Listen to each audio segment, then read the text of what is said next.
Assalamu alaikum, Ислам ака.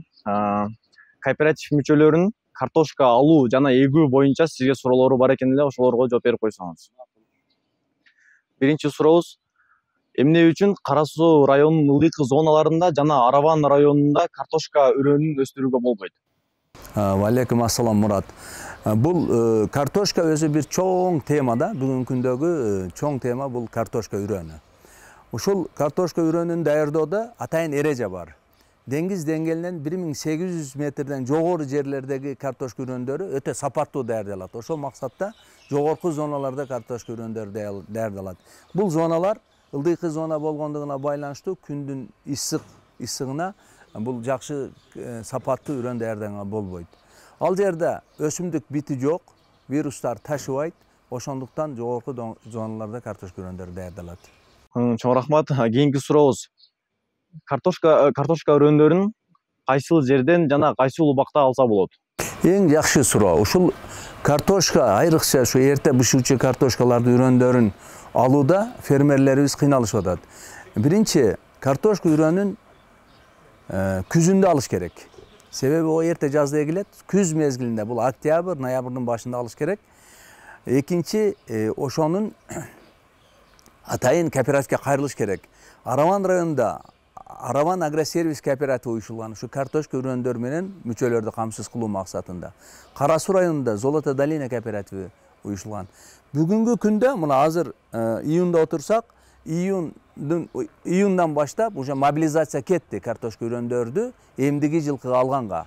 Азыр фермерлерден заявка алынат, мобилизация жүрөт, кийин заявка алынат. Ошол заявканын негизинде Чоңалай жана Жоңалайдагы Жарбаш айыл чарба кооперативине кооперативдер заявка берет. Бул дегени кооператив аркылуу күзүндө алса болот дегени. Картошка үрөндөрүн сактоо эрежеси жана яровизация мезгили кандай өтүш керек? Ушул картошка эккен дыйкан биринчи ушул картошканы алып келгенден баштап, үрөн сатып алгандан баштап, ошол эккенге чейинки болгон иш-чараларды туура аткарыш керек. Биринчиси, бул ноябрь айында башында же октябрь аягында келген картошканы сөзсүз түрдө подвалга алып кирбеш керек. Бир көлөңкө навеске коюп туруш керек.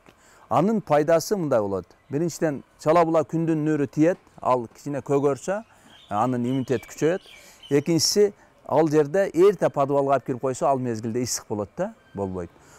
Экинчиси, ошол суук түшкөнгө чейин навестин астында кармап туруп, погодага карап туруп, андан кийин эрте менен күндүн нуру тийбей туруп, картошканы подвалга алып кириш керек. Эгер күндүзү же болбосо кечинде алып кирсе, ал картошка подвалда терилеп калат да, түрдүү ооруларды чакырат, влажность көбөйүп кеткенден кийин. Эми яровизация дегенде мындай. Ылдыйкы зонадагы фермерлерибиздин көпчүлүгү булар ошол картошканы өндүрүп туруп, анан эгет да. Ошол өндүргөндө 1 ай 30 күн бул өзү жетиштүү болот. Ошолну көп фермерлер 2 айга, 1,5 айга чозуп берет. Же кээ-бирки фермерлер 10 күн, 15 күндө ошону эккенге аракет кылат. Өзү негизги, эгер эрежеси менен ошол яровизация кылам десе, ошол, например, 20 февралда эгеби, 20 январда яровизация коюш керек. Яровизациянын өзүнүн эрежелери бар. Ошол биринчи 10 күндүктө эрте менен кечкурун, эрте менен күндүзү жарык болуш керек, түнү свет өчүш керек. Кийинки акыркы 20 күндө болсо, түнү күн жарыктык менен кармаш керек. Ошондо сынбай турган өнөт.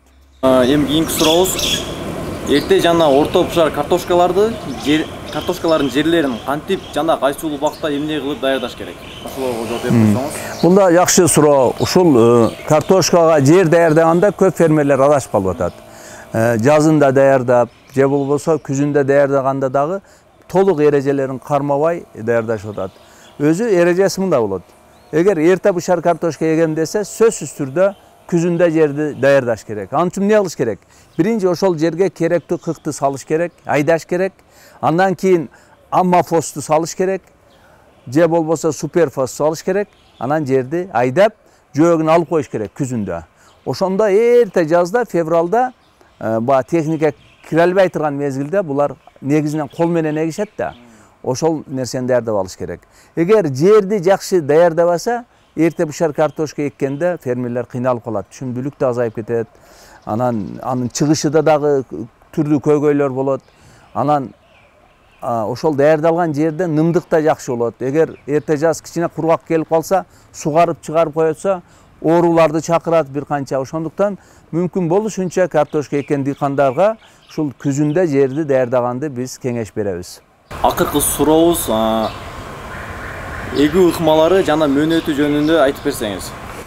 Ооба. Эрте жазда эккенге сөзсүз түрдө ушул ыкмаларына, мөөнөтүнө көңүл буруш керек. Мен бая өтүп кеттим. Ушул 15 февралдан 5 мартка чейин ушул эки районда эрте бышар жана орто картошкаларды эгип бүтүш керек. Ал эми ыкмалар дегенде сөзсүз түрдө эгер ошону эртерээк, кымбатыраак сатам, түшүмдүүлүгү жогорураак болсун десе, аны пленканын астына эгиш керек.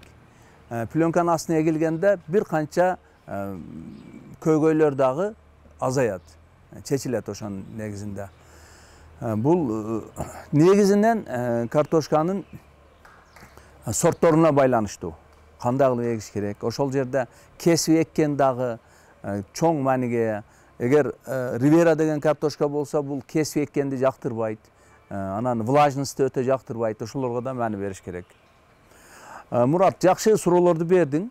Менин бир кеңешим фермерлерге.